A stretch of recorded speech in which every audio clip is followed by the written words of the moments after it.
വിദ്യാസാഗറിലെ മറ്റൊരു ഓൺലൈൻ ക്ലാസ്സിലേക്ക് എല്ലാ വിദ്യാർത്ഥികൾക്കും സ്വാഗതം. അപ്പോൾ നമ്മളിന്ന് പഠിക്കാനായിട്ട് പോകുന്നത് +1 ഇന്ത്യ ജോഗ്രഫി ടെക്സ്റ്റ് ബുക്കിലെ സെക്കൻഡ് ചാപ്റ്റർ ആയിട്ടുള്ള ഇന്ത്യ സ്ട്രക്ചർ ആൻഡ് ഫിസിയോഗ്രഫി എന്ന് പറയുന്ന ചാപ്റ്ററിൻ്റെ സെക്കൻഡ് പാർട്ടാണ്. ഫസ്റ്റ് പാർട്ട് നമ്മൾ ഓൾറെഡി അപ്ലോഡ് ചെയ്തിട്ടുണ്ടായിരുന്നു.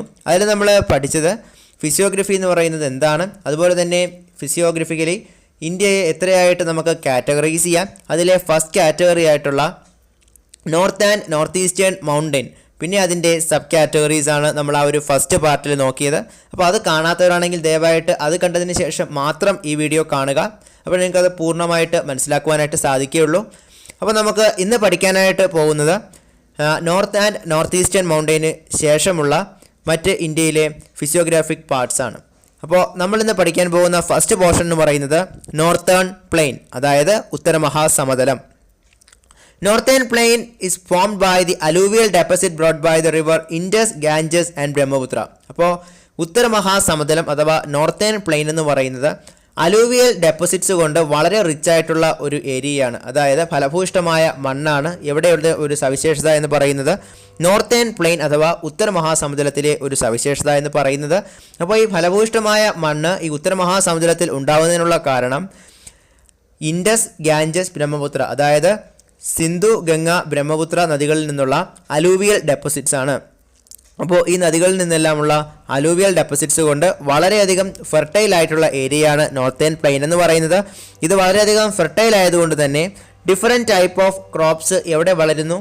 ഈ നോർത്തേൺ പ്ലെയിൻ ഏരിയയിൽ വളരുന്നു. അപ്പോൾ കൃഷിക്ക് വളരെ അനുയോജ്യമായിട്ടുള്ള പ്രദേശമാണ് നോർത്തേൺ പ്ലെയിൻ എന്നുള്ളത് കൊണ്ട് തന്നെ ഇവിടെ ജനങ്ങൾ തിങ്ങിപ്പാർക്കുന്നതിനുള്ള ഒരു സാഹചര്യം ഉണ്ടാകുന്നുണ്ട്. കാരണം കൃഷിയെ വളരെയധികം അനുകൂലിക്കുന്ന ഒരു ഭൂപ്രകൃതിയാണ് എവിടെയുള്ളത്? ഈ നോർത്തേൺ പ്ലെയിനിൽ നമുക്ക് കാണുവാനായിട്ട് സാധിക്കുന്നത്. അതിന് പ്രധാനപ്പെട്ട കാരണമായിട്ടുള്ള ഈ ഫലഭൂയിഷ്ടമായ മണ്ണ് എങ്ങനെയാണ് അവിടെ ലഭിക്കുന്നത്?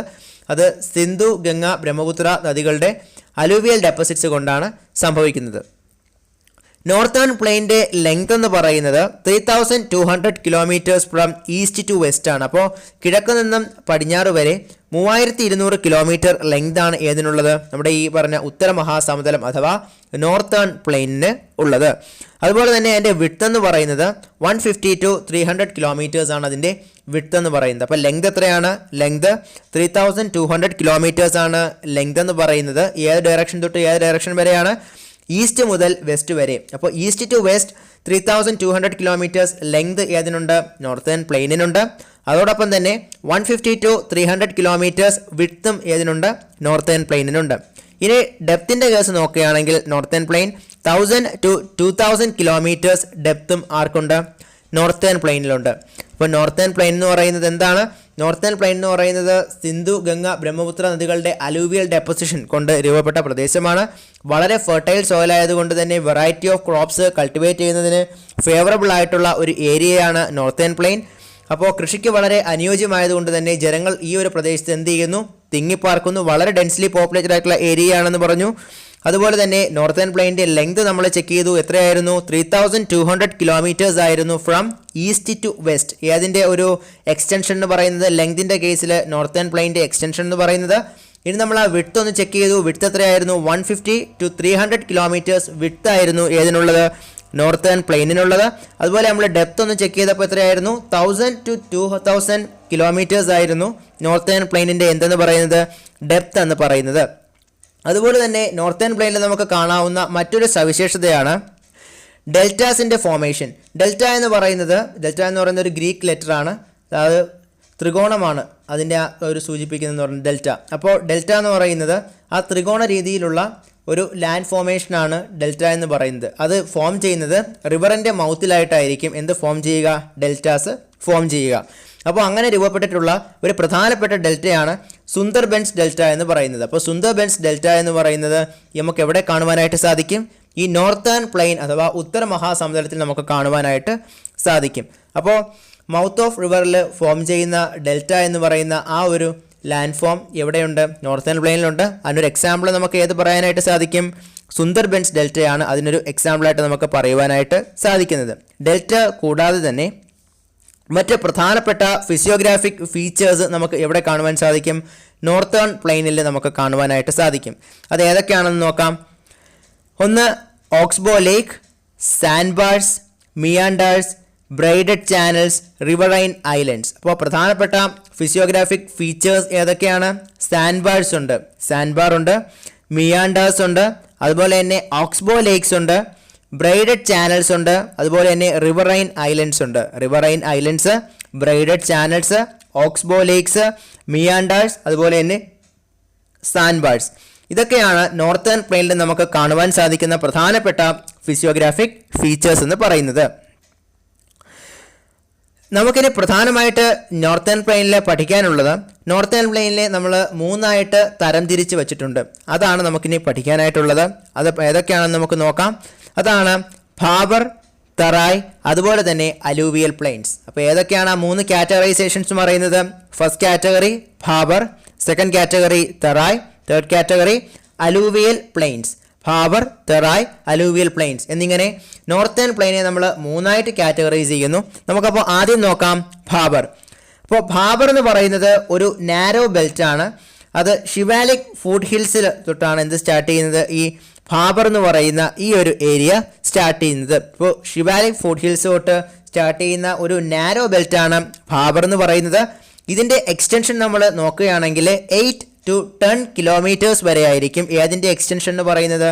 ഈ ഭാബർ ഏരിയയുടെ എക്സ്റ്റൻഷൻ എന്ന് പറയുന്നത്. നമ്മൾ ആദ്യം പറഞ്ഞു ഭാബർ എന്ന് പറയുന്നത് നമ്മുടെ നോർത്തേൺ പ്ലെയിൻ്റെ കാറ്റഗറീസിലെ ഫസ്റ്റ് വൺ ആണ് ഭാബർ. ഭാബർ എന്താണ്? ഒരു നാരോ ബെൽറ്റ് ആണ്. അത് എവിടെ നിന്ന് സ്റ്റാർട്ട് ചെയ്യുന്നു? ഷിവാലിക് ഫുഡ് ഹിൽസിൽ നിന്നാണ് അത് സ്റ്റാർട്ട് ചെയ്യുന്നത്. അതിൻ്റെ വിഡ്ത്ത് എത്രയാണെന്ന് നമ്മൾ നോക്കി. എത്രയായിരുന്നു അതിൻ്റെ വിഡ്ത്ത് എന്ന് പറയുന്നത്? 8 to 10 കിലോമീറ്റേഴ്സ്. 8 മുതൽ 10 കിലോമീറ്റർ വരെ വിഡ്ത്ത് മാത്രമേ ഏതിനുള്ളൂ? ഈ ഭാബർ എന്ന് പറയുന്ന ഈ ഒരു ഏരിയയ്ക്കുള്ളൂ. അതുപോലെ തന്നെ ഇതിനെ നമ്മൾ പ്രധാനമായിട്ട് അറിയപ്പെടുന്നത് സോൺ ഓഫ് സ്ട്രീം ഡിസപ്പിയറൻസ് എന്ന പേരിലാണ്. അപ്പോൾ അത് പ്രധാനമായിട്ട് എക്സാമിന് ചോദിക്കാൻ ചാൻസ് ഉള്ളതാണ്. What area is known as zone of stream disappearance. അപ്പോൾ അതിൻ്റെ ആൻസർ ഏതാണ്? ഭാബർ ആണ് അതിൻ്റെ ആൻസർ. അപ്പോൾ എന്തുകൊണ്ടാണ് ഭാബർ എന്ന് പറയുന്ന ഈ നോർത്തേൺ പ്ലെയിൻ്റെ ഈ ഒരു പോർഷൻ, അതായത് 8 to 10 കിലോമീറ്റർ വരെ എക്സ്റ്റൻഷനുള്ള ഈ ഒരു narrow portion zone of stream disappearance എന്ന പേരിൽ അറിയപ്പെടാനുള്ള കാര്യം നമുക്ക് നോക്കാം. ഇതിൻ്റെ പ്രധാനപ്പെട്ട കാര്യമെന്ന് പറയുന്നത് മൗണ്ടനിൽ നിന്നും അതുപോലെ തന്നെ വരുന്ന പ്രധാനപ്പെട്ട റിവേഴ്സും അതുപോലെ തന്നെ സ്ട്രീംസും heavy deposits of rocks and ബോൾഡേഴ്സും കൊണ്ടാണ് വരുന്നത്. അതായത് നമ്മുടെ ഈ നോർത്തേൺ പ്ലെയിനിൽ അലൂവിയൽ ഡെപ്പോസിറ്റ്സ് ഉണ്ടെന്ന് പറഞ്ഞു. അപ്പോൾ ഈ നോർത്തേൺ പ്ലെയിനിലുള്ള അലൂവിയൽ ഡെപ്പോസിറ്റ്സ് ഉണ്ടാക്കിയ റിവേഴ്സ് ഏതൊക്കെയായിരുന്നു? ഇൻഡസ്, ഗാഞ്ചസ്, ബ്രഹ്മപുത്ര റിവേഴ്സ് ആയിരുന്നു. ഈ റിവേഴ്സിന് ഒരു പ്രത്യേകതയുണ്ട്. അത് വേനൽക്കാലത്തും കരകവിഞ്ഞൊഴുകും. അതിൻ്റെ കാര്യം എന്താണ്? അതിൻ്റെ കാര്യമെന്ന് പറയുന്നത് ഇത് മഞ്ഞുമലകളിൽ നിന്നുള്ളതാണ് ഇത് പ്രവഹിക്കുന്നത്. അപ്പോൾ വേനൽക്കാലത്ത് മറ്റ് നദികൾ, നമ്മുടെ ഈ സൗത്ത് ഇന്ത്യയിൽ കാണപ്പെടുന്ന നദികളൊക്കെ എന്ത് പറ്റും? വേനൽക്കാലത്ത് വറ്റും. പക്ഷേ ഈ നോർത്ത് ഇന്ത്യയിൽ കാണപ്പെടുന്ന ഈ സിന്ധു, ഗംഗ, ബ്രഹ്മപുത്ര പോലുള്ള നദികൾ വേനൽക്കാലത്ത് വറ്റാറില്ല. അതിൻ്റെ കാര്യം എന്താണെന്ന് നോക്കിയാൽ വേനൽക്കാലം ആകുമ്പോൾ മഞ്ഞ് ഉരുകി ഈ മഞ്ഞ് ഉരുകുന്ന ഈ ജലം കൂടി ഏത് നദീജലത്തിനോടൊപ്പം ചേരും. അപ്പോൾ നദികൾ എന്ത് ചെയ്യും? വേനൽക്കാലത്ത് കരകവിഞ്ഞൊഴുകാനുള്ള സാധ്യതയുണ്ട്. അങ്ങനെ കരകവിഞ്ഞ് ഒഴുകുന്നതിൻ്റെ ഫലമായിട്ട് എന്ത് പറ്റും?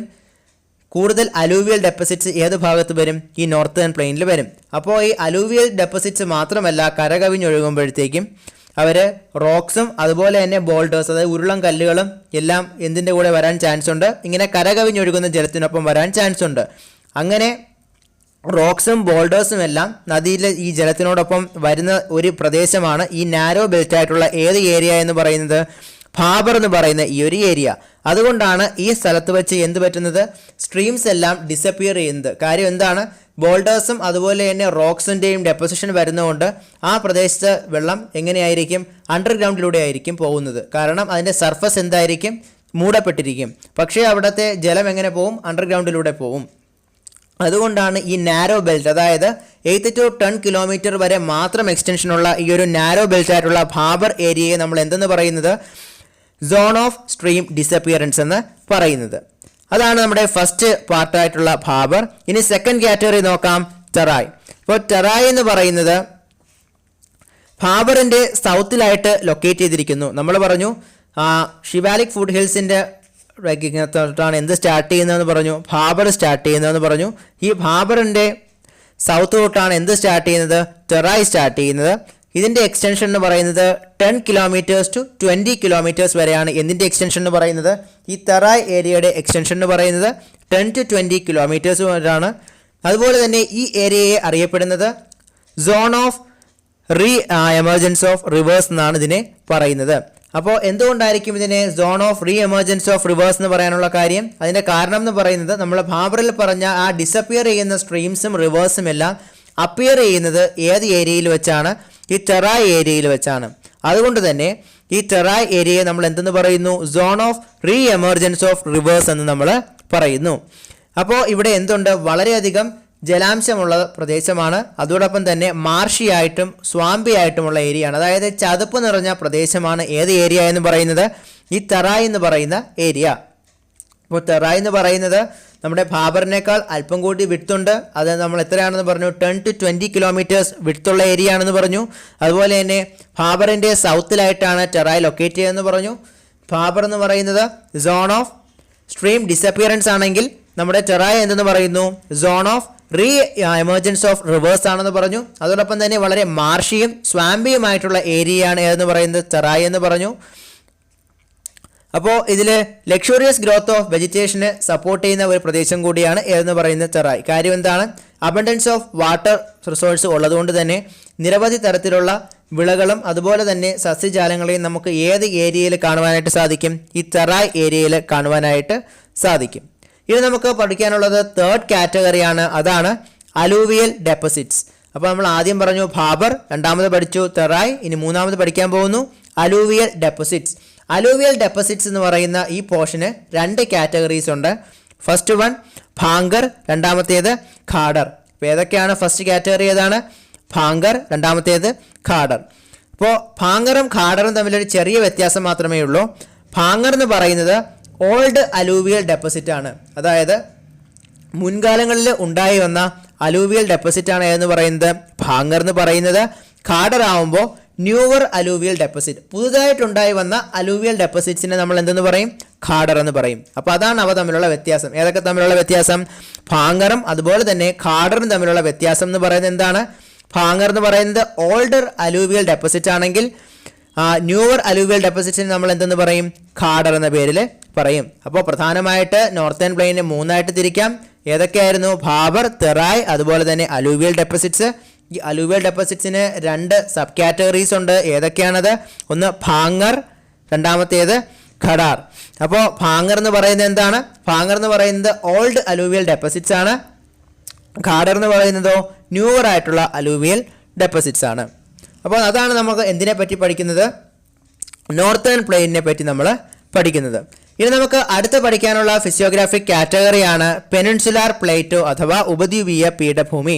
അപ്പോൾ പെനിൻസുലാർ പ്ലേറ്റോ എന്ന് പറയുന്നത് it's an irregular triangular land mass in south of northern plain. അപ്പോൾ നോർത്തേൺ പ്ലെയിന് സൗത്ത് ഭാഗത്തായിട്ട് ലൊക്കേറ്റ് ചെയ്തിരിക്കുന്ന വളരെ ഇറഗുലറും അതുപോലെ തന്നെ ഒരു ട്രയാങ്കുലറുമായിട്ടുള്ള ലാൻഡ് മാസ് ആണ് ഏതെന്ന് പറയുന്നത് പെനിൻസുലാർ പ്ലേറ്റോ എന്ന് പറയുന്നത്.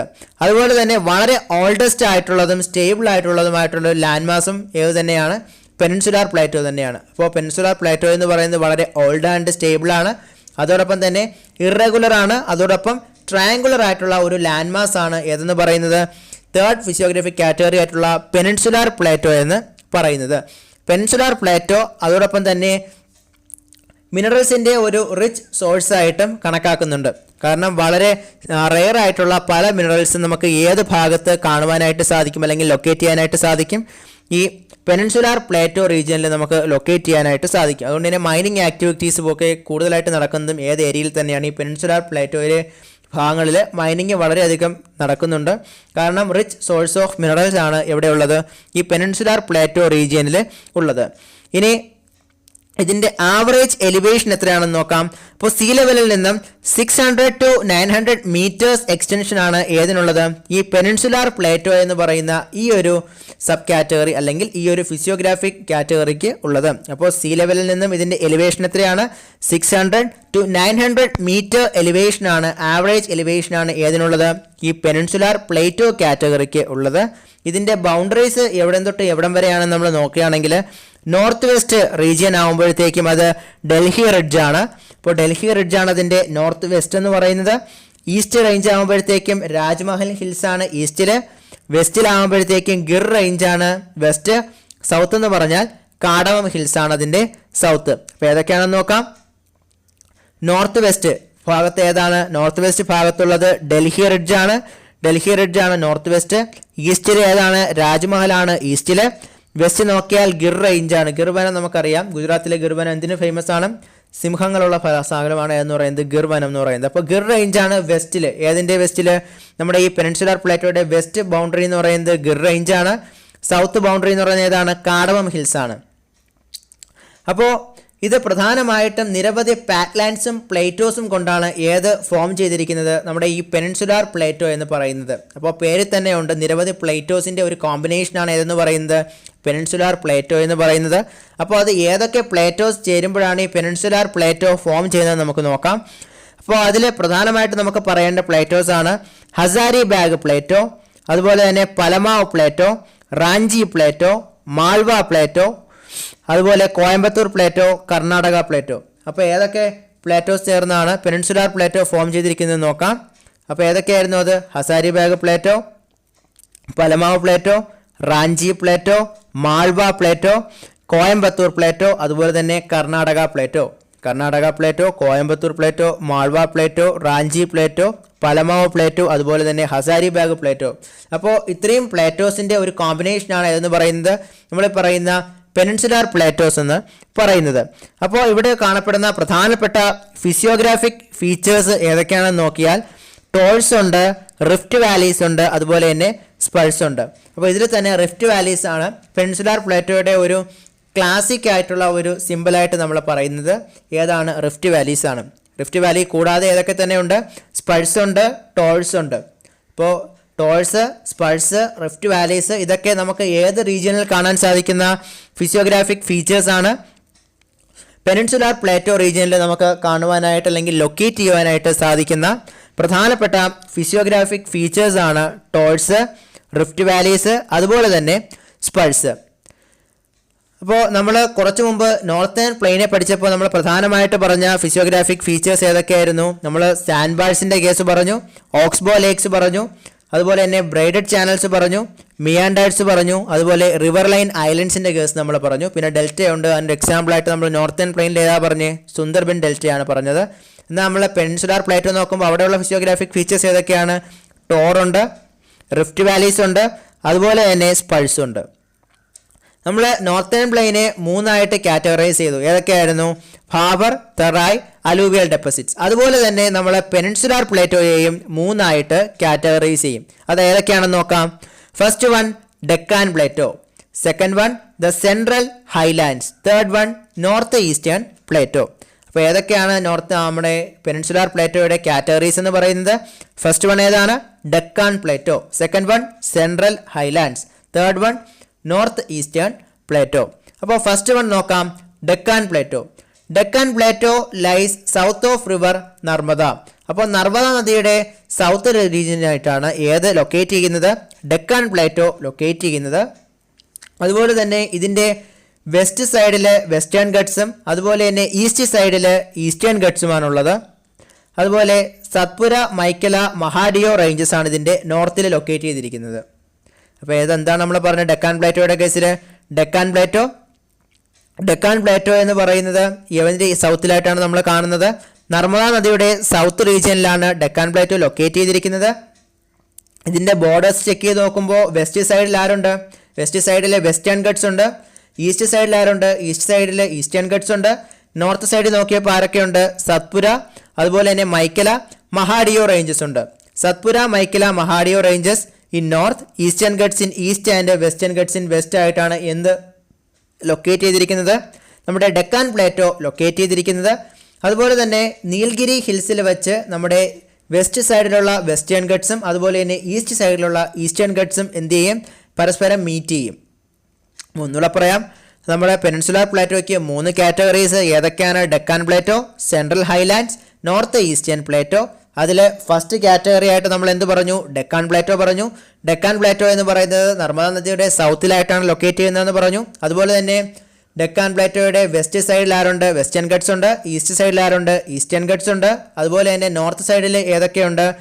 മൈക്കല, മഹാഡിയോ, സത്പുര റേഞ്ചസ് ഉണ്ടെന്ന് പറഞ്ഞു. അതുപോലെ നീൽഗിരി ഹിൽസിൻ്റെ പ്രത്യേകത എന്താണ്? ഈ നീൽഗിരി ഹിൽസിൽ വെച്ചാണ് ആരൊക്കെ തമ്മിൽ മീറ്റ് ചെയ്യുന്നത്? വെസ്റ്റ് സൈഡിലുള്ള വെസ്റ്റേൺ ഗട്ട്സും അതുപോലെ ഈസ്റ്റ് സൈഡിലുള്ള ഈസ്റ്റേൺ ഗട്ട്സും മീറ്റ് ചെയ്യുന്ന ഏരിയയാണ് ഏതെന്ന് പറയുന്നത് ഈ നീൽഗിരി ഹിൽസ് എന്ന് പറയുന്നത്. ഇനി ഡെക്കാൻ പ്ലേറ്റോയെ നമുക്ക് രണ്ടായിട്ട് ഡിവൈഡ് ചെയ്യാമെന്ന് പറഞ്ഞാൽ രണ്ടായിട്ട് കാറ്റഗറൈസ് ചെയ്യാം. അത് നമ്മൾ ഓൾറെഡി മെൻഷൻ ചെയ്ത രണ്ടെണ്ണം തന്നെയാണ്, വെസ്റ്റേൺ ഗട്ട്സും അതുപോലെ തന്നെ ഈസ്റ്റേൺ ഗട്ട്സും. അപ്പോൾ വെസ്റ്റേൺ ഗട്ട്സ് എന്താണെന്ന് നോക്കാം. വെസ്റ്റേൺ ഗട്ട്സ് ലോക്കലി ഡിഫറെൻറ്റ് നെയിംസിൽ അറിയപ്പെടും. അതായത് ഇതിനെ മഹാരാഷ്ട്രയിൽ പറയുന്ന പേര് സഹ്യാദ്രി എന്നാണ്. അപ്പോൾ മഹാരാഷ്ട്രയിലെ വെസ്റ്റേൺ ഗട്ട്സിനെ പറയുന്ന പേരെന്താണ്? വെസ്റ്റേൺ ഗട്ട്സിനെ മഹാരാഷ്ട്രയിൽ പറയുന്ന പേര് സഹ്യാദ്രി എന്നാണ്. തമിഴ്നാട്ടിലും കർണാടകയിലും ഇതിനെ പറയുന്ന പേര് നീൽഗിരി എന്നാണ്. നമ്മളിപ്പോൾ ഓൾറെഡി പറഞ്ഞു വെസ്റ്റേൺ ഗട്ട്സും ഈസ്റ്റേൺ ഗട്ട്സും മീറ്റ് ചെയ്യുന്ന ഏരിയ ഏതാണ്? നീൽഗിരിയാണ്. അപ്പോൾ വെസ്റ്റേൺ ഗട്ട്സിനെ നമ്മൾ പറഞ്ഞു ലോക്കലി ഡിഫറെൻറ്റ് നെയിംസിൽ അറിയപ്പെടുമെന്ന് പറഞ്ഞു. ഇതിനെ മഹാരാഷ്ട്രയിൽ അറിയപ്പെടുന്ന പേരെന്താണ്? ഇതിനെ സഹ്യാദ്രി എന്നാണ് അറിയപ്പെടുന്നത്. ഇതിനെ കർണാടകയിലും തമിഴ്നാട്ടിലും അറിയപ്പെടുന്ന പേരെന്താണ്? നീൽഗിരി എന്നാണ് അറിയപ്പെടുന്നത്. ഇനി കേരളത്തിൽ ഇത് അറിയപ്പെടുന്നത് രണ്ട് പേരുകളിലാണ്. ഒന്ന് കാടമം ഹിൽസ്, രണ്ട് ആനമലൈ ഹിൽസ്. അപ്പോൾ ഏതൊക്കെയാണ്? Anamalai hills and കാടമം hills in Kerala, Nilgiri in Karnataka and Tamil Nadu, Sahyadri in Maharashtra. അങ്ങനെ വിവിധ പ്രദേശങ്ങളിലെ വിവിധ പേരുകളിലാണ് ഏതറിയപ്പെടുന്നത്? വെസ്റ്റേൺ ഗട്ട്സ് അറിയപ്പെടുന്നത്. അതുപോലെ തന്നെ ഈസ്റ്റേൺ ഗട്ട്സുമായിട്ട് കമ്പയർ ചെയ്യുമ്പോഴത്തേക്കും western guts is higher in elevation and they are continuous. അപ്പോൾ കണ്ടിന്യൂസ് ആയിട്ടുള്ള ഒരു റേഞ്ചാണ് വെസ്റ്റേൺ ഗട്ട്സ് എന്ന് പറയുന്നത്. അതുപോലെ തന്നെ ഈസ്റ്റേൺ ഗട്ട്സിനേക്കാൾ സീ ലെവലിൽ നിന്നും വളരെ എലിവേറ്റഡ് ആയിട്ടുള്ള ഒരു ഏരിയയുമാണ് എന്ന് പറയുന്നത് വെസ്റ്റേൺ ഗട്ട്സ് എന്ന് പറയുന്നത്. ഇതിൻ്റെ ആവറേജ് എലിവേഷൻ നോക്കുകയാണെങ്കിൽ 1500 മീറ്റർ ആണ് ഏതിൻ്റെ ആവറേജ് ഹൈറ്റ് എന്ന് പറയുന്നത്. ഈ വെസ്റ്റേൺ ഗട്ട്സിൻ്റെ ആവറേജ് ഹൈറ്റ് എന്ന് പറയുന്നത്. ഈ വെസ്റ്റേൺ ഗട്ട്സ് റേഞ്ചിൽ വരുന്ന പ്രധാനപ്പെട്ട അല്ലെങ്കിൽ ഹയസ്റ്റ് ആയിട്ടുള്ള പീക്കാണ് ആനമുടി. ആനമുടി നമുക്കറിയാം. ആനമുടിയുടെ ആ ഒരു ഹൈറ്റ് എന്ന് പറയുന്നത് 2695 മീറ്റർ ആണ് ആനമുടിയുടെ ഹൈറ്റ് എന്ന് പറയുന്നത്. അപ്പോൾ ആനമുടിയുടെ ഹൈറ്റ് എത്രയാണ്? 2695 മീറ്റർ ആണ്. അതായത് 2695 മീറ്റർ ആണ് എന്തിൻ്റെ ഹൈറ്റ് എന്ന് പറയുന്നത്? ആനമുടിയുടെ ഹൈറ്റ് എന്ന് പറയുന്നത്. ആനമുടിയുടെ സവിശേഷത എന്താണ്? വെസ്റ്റേൺ ഗട്ട്സിലുള്ള ഹയസ്റ്റ് പീക്കാണ് ഏതെന്ന് പറയുന്നത്? ആനമുടി എന്ന് പറയുന്നത്. ഈ ആനമുടി ഏത് റീജിയനിലാണുള്ളത്? ആനമലൈ ഹിൽസിലാണ് ഉള്ളത്. നമ്മൾ ഓൾറെഡി പറഞ്ഞു ആനമലൈ ഹിൽസും അതുപോലെ കാടമം ഹിൽസും ഈ വെസ്റ്റേൺ ഗട്ട്സിൻ്റെ ഏത് സ്റ്റേറ്റിൽ അറിയപ്പെടുന്ന പേരുകളാണ്? കേരള സ്റ്റേറ്റിൽ അറിയപ്പെടുന്ന പേരുകളാണ്. അപ്പോൾ ആനമലൈ ഹിൽസിലാണ് എന്തുള്ളത്? ഈ വെസ്റ്റേൺ ഗട്ട്സിലെ ഹയസ്റ്റ് പീക്കായിട്ടുള്ള ആനമുടി ഉള്ളത്. ഇതിൻ്റെ ഹൈറ്റ് എത്രയാണ്? 2695 2695 മീറ്റർ ആണ് എന്തിൻ്റെ ഹൈറ്റ് എന്ന് പറയുന്നത്? ആനമുടിയുടെ ഹൈറ്റ് എന്ന് പറയുന്നത്. ഇനി വെസ്റ്റേൺ ഗട്ട്സിൽ കാണപ്പെടുന്ന സെക്കൻഡ് ഹയസ്റ്റ് പീക്കാണ് ദോഡാബേട്ട. അപ്പോൾ ദോഡാബേട്ടയുടെ പ്രത്യേകത എന്താണ്? ദോഡാബേട്ട എന്ന് പറയുന്നത് second highest peak in western guts ആണ് ദോഡാബേട്ട എന്ന് പറയുന്നത്. ഈ ദോഡാബേട്ട എന്ന് പറയുന്നത് ഏത് മലയിലാണെങ്കിൽ അല്ലെങ്കിൽ ഏത് റേഞ്ചിലാണുള്ളത്? നീൽഗിരി ഹിൽസിലാണ് കാണപ്പെടുന്നത്. അപ്പോൾ നീൽഗിരി ഹിൽസിലാണ് ദോഡാബേട്ട. ദോഡാബേട്ടയുടെ സവിശേഷത എന്താണ് അല്ലെങ്കിൽ അതിൻ്റെ സിഗ്നിഫിക്കൻസ് എന്താണ്? Doddabetta is the second highest peak in western Ghats. ഇത് പലപ്പോഴും ചോദിച്ചിട്ടുള്ളതാണ്, മാപ്പിൽ അടയാളപ്പെടുത്തുന്നതിന് വേണ്ടിയിട്ട് ചോദിക്കുന്ന ഒന്നാണ്. ഈ വെസ്റ്റേൺ ഗട്ട്സിലുള്ള ഹയസ്റ്റ് പീക്ക് അല്ലെങ്കിൽ സെക്കൻഡ് ഹയസ്റ്റ് പീക്ക് പലപ്പോഴും ചോദിച്ചിട്ടുണ്ട്. അതായത് രണ്ടും ചോദിച്ചിട്ടുണ്ട്. ആനമുടിയും അതുപോലെ ദോഡാബേട്ടയും മാർക്ക് ചെയ്യുന്നതിന് വിവിധ വർഷങ്ങളിൽ വന്നിട്ടുള്ള ക്വസ്റ്റ്യൻസിൽ നമ്മൾ ചെക്ക് ചെയ്യുകയാണെങ്കിൽ നമുക്ക് കാണുവാനായിട്ട് സാധിക്കും. അപ്പോൾ ഈ പോയിന്റ്സ് ഒന്ന് മനസ്സിലിരുത്തുക. അപ്പോൾ വെസ്റ്റേൺ ഗട്ട്സിൽ അത്രയേ ഉള്ളൂ. ഇനി നമുക്ക് അടുത്ത പഠിക്കാനുള്ള ഏതാണ്? ഈസ്റ്റേൺ ഗട്ട്സ് ആണ്. അപ്പോൾ നമ്മൾ വെസ്റ്റേൺ ഗട്ട്സ് പഠിച്ചപ്പോൾ പറഞ്ഞു എന്താണെന്ന് പറഞ്ഞു?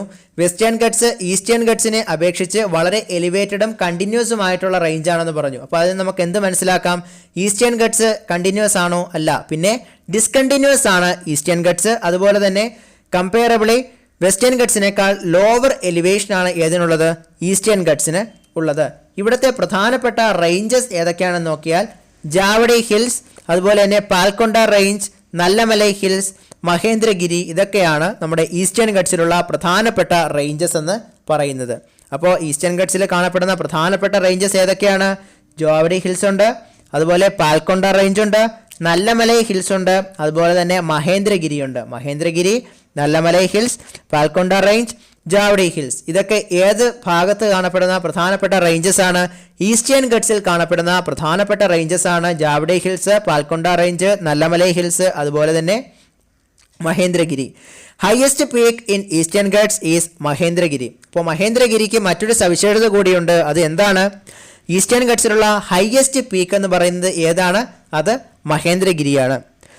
അപ്പോൾ അതാണ് നമ്മുടെ ഡെക്കാൻ പ്ലേറ്റോ എന്ന് പറയുന്ന പെനിൻസുലാർ പ്ലേറ്റോയുടെ ഫസ്റ്റ് കാറ്റഗറി. ഇപ്പോൾ ഡെക്കാൻ പ്ലേറ്റോയെ നമുക്ക് രണ്ടായിട്ട് സബ് ഡിവൈഡ് ചെയ്യാം. ഏതൊക്കെയായിരുന്നു അത്? ഒന്ന് വെസ്റ്റേൺ ഗട്ട്സും മറ്റൊന്ന് ഈസ്റ്റേൺ ഗട്ട്സും. ഇനി സെക്കൻഡ് ആയിട്ടുള്ള പെനിൻസുലാർ പ്ലേറ്റോയുടെ കാറ്റഗറിയാണ്, അതാണ് ദ സെൻട്രൽ ഹൈലാൻഡ്സ്. അപ്പോൾ സെൻട്രൽ ഹൈലാൻഡ്സ് എന്ന് പറയുന്നത് north most boundary of Deccan പ്ലേറ്റോയാണ്. അപ്പോൾ ഡെക്കാൻ പ്ലേറ്റോയുടെ നോർത്ത് മോസ്റ്റ് ബൗണ്ടറിയാണ് എന്ന് പറയുന്നത് സെൻട്രൽ ഹൈലാൻഡ്സ് എന്ന് പറയുന്നത്. ഈ സെൻട്രൽ ഹൈലാൻഡ്സിൻ്റെ ബൗണ്ടറി ചെക്ക് ചെയ്യുകയാണെങ്കിൽ വെസ്റ്റ് സൈഡിൽ നമുക്ക് ആരവല്ലി റേഞ്ച് കാണാനായിട്ട് സാധിക്കും. അതുപോലെ തന്നെ സൗത്തിൽ നമുക്ക് സത്പുര റേഞ്ച് കാണുവാനായിട്ട് സാധിക്കും. അപ്പോൾ എവിടെ മുതൽ എവിടെ വരെയാണ് ഇതിൻ്റെ എക്സ്റ്റൻഷൻ എന്ന് പറയുന്നത്? വെസ്റ്റിൽ ആരവല്ലി, അതുപോലെ തന്നെ സൗത്തിൽ സത്പുര റേഞ്ച് വരെയാണ് ഏതിൻ്റെ എക്സ്റ്റൻഷൻ എന്ന് പറയുന്നത്? സെൻട്രൽ ഹൈലാൻഡ്സിൻ്റെ എക്സ്റ്റൻഷൻ എന്ന് പറയുന്നത്.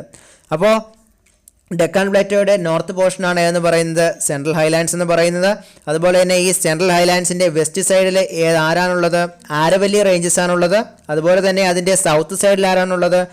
സത്പുര റേഞ്ചാണുള്ളത്. അതുപോലെ തന്നെ ഇതിൻ്റെ എലിവേഷൻ നമ്മൾ ചെക്ക് ചെയ്ത് നോക്കുകയാണെങ്കിൽ ഇതിൻ്റെ എലിവേഷൻ എന്ന് പറയുന്നത് 700 to 1000 മീറ്റർ എലിവേഷനാണ് ഏതിനുള്ളതെന്ന് പറയാം? ഈ സെൻട്രൽ ഹൈലാൻഡ്സ് എന്ന് പറയുന്ന ഈ ഒരു ഏരിയയ്ക്കുള്ളതെന്ന് പറയാം. അപ്പോൾ സെൻട്രൽ ഹൈലാൻഡ്സിൻ്റെ ആ ഒരു എക്സ്റ്റൻഷൻ എത്ര വരെയാണ്?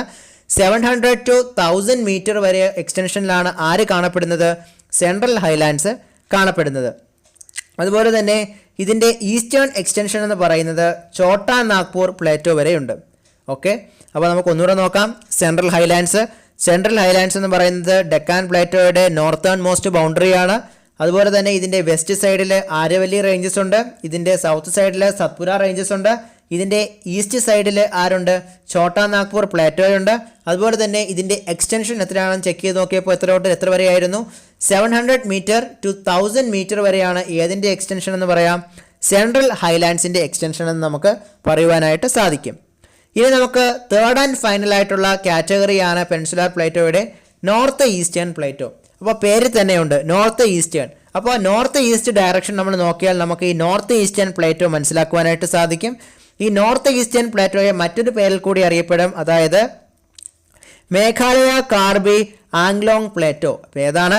മേഘാലയ കാർബി ആംഗ്ലോങ് പ്ലേറ്റോ എന്ന പേരിൽ അറിയപ്പെടുന്നതും ഏത് തന്നെയാണ്? ഈ നോർത്ത് ഈസ്റ്റേൺ പ്ലേറ്റോ എന്ന് പറയുന്ന പെനിൻസുലാർ പ്ലേറ്റോയുടെ തേർഡ് ആൻഡ് ഫൈനൽ കാറ്റഗറിയാണ് ഏത് പേരിലും അറിയപ്പെടുന്നത്? മേഘാലയ കാർബി ആംഗ്ലോങ് പ്ലേറ്റോ എന്ന പേരിലും അറിയപ്പെടുന്നത്. ഈ മേഘാലയ കാർബി ആംഗ്ലോങ് പ്ലേറ്റോ അഥവാ ദ നോർത്ത് ഈസ്റ്റേൺ പ്ലേറ്റോയെ നമുക്ക് മൂന്നായിട്ട് സബ് ഡിവൈഡ് ചെയ്യാം. അത് ഏതൊക്കെയാണെന്ന് നോക്കാം. ഗാരോ ഹിൽസ്, ഖാസി ഹിൽസ്, അതുപോലെ തന്നെ ജൈനിത ഹിൽസ്. അപ്പോൾ ഏതൊക്കെയാണ് ആ നോർത്ത് ഈസ്റ്റേൺ പ്ലേറ്റോയുടെ മൂന്ന് കാറ്റഗറീസ് എന്ന് പറയുന്നത്?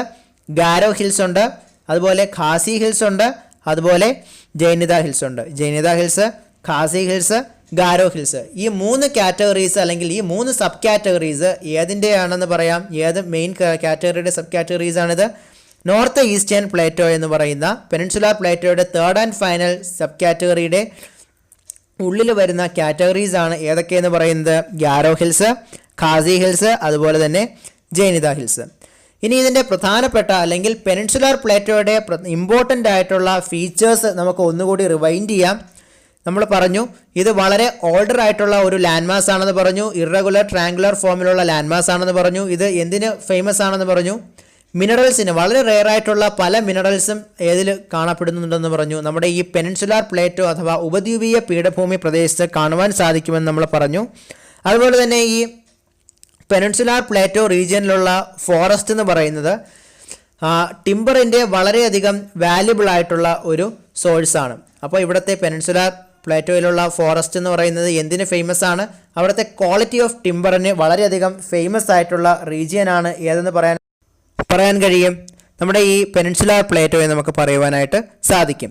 അതോടൊപ്പം തന്നെ ഇവിടെയുള്ള റിവർ എന്ന് പറയുന്നത് അല്ലെങ്കിൽ റിവേഴ്സ് എന്ന് പറയുന്നത് ഹൈഡ്രോ ഇലക്ട്രിക് പവർ ജനറേഷന് വളരെയധികം സപ്പോർട്ടീവ് ആയിട്ടുള്ള റിവേഴ്സാണ്. അപ്പോൾ നമ്മൾ ഇന്നത്തെ ക്ലാസ്സിൽ ഏതൊക്കെയാണ് പഠിച്ചത്? നമ്മൾ ഇന്നത്തെ ക്ലാസ്സിൽ പഠിച്ചത് നോർത്തേൺ പ്ലെയിൻ പഠിച്ചു. അതോടൊപ്പം തന്നെ നോർത്തേൺ പ്ലെയിൻ്റെ ക്യാരക്ടറിസ്റ്റിക്സ് നോക്കി. അതുപോലെ നോർത്തേൺ പ്ലെയിനെ നമ്മൾ കാറ്റഗറൈസ് ചെയ്തു. ഏതൊക്കെയായിരുന്നു? ഭാബർ, തിറായ്, അതുപോലെ തന്നെ അലൂവിയൽ ഡെപ്പോസിറ്റ്സ് എന്ന് പറഞ്ഞതിനെ കാറ്റഗറൈസ് ചെയ്തു. അതിനുശേഷം നമ്മൾ പെനിൻസുലാർ പ്ലേറ്റോ നോക്കി, അതിൻ്റെ ഫീച്ചേഴ്സ് നോക്കി, അതുപോലെ അതിൻ്റെ 3 സബ് കാറ്റഗറീസ് ഏതൊക്കെയായിരുന്നു അത്? ഡെക്കാൻ പ്ലേറ്റോ, അതുപോലെ തന്നെ സെൻട്രൽ ഹൈലാൻഡ്സ്, അതുപോലെ നോർത്ത് ഈസ്റ്റേൺ പ്ലേറ്റോ. അപ്പോൾ നമ്മളിന്ന് പഠിച്ച ഈ പോർഷൻസിൽ എന്തെങ്കിലും ഡൗട്ട് ഉണ്ടെങ്കിൽ ദയവായിട്ട് അത് ആ ഒരു കമൻറ്റ് സെക്ഷനിൽ കമൻ്റായിട്ട് രേഖപ്പെടുത്തുക. അതോടൊപ്പം തന്നെ വിദ്യാസാഗറിലെ കൂടുതൽ ഓൺലൈൻ ക്ലാസ്സുകൾ ലഭ്യമാകുന്നതിനായിട്ട് വിദ്യാസാഗറിൻ്റെ യൂട്യൂബ് ചാനലൊന്ന് സബ്സ്ക്രൈബ് ചെയ്യുക. അതോടൊപ്പം തന്നെ ആ ബെല്ലൈക്കൺ കൂടി ഒന്ന് എനേബിൾ ചെയ്യുകയാണെങ്കിൽ അധ്യാപകർ പുതിയ വീഡിയോസ് ഇടുമ്പോൾ അതിൻ്റെ നോട്ടിഫിക്കേഷൻ നിങ്ങളുടെ മൊബൈൽ ഫോണുകളിൽ ലഭ്യമാകുന്നതാണ്.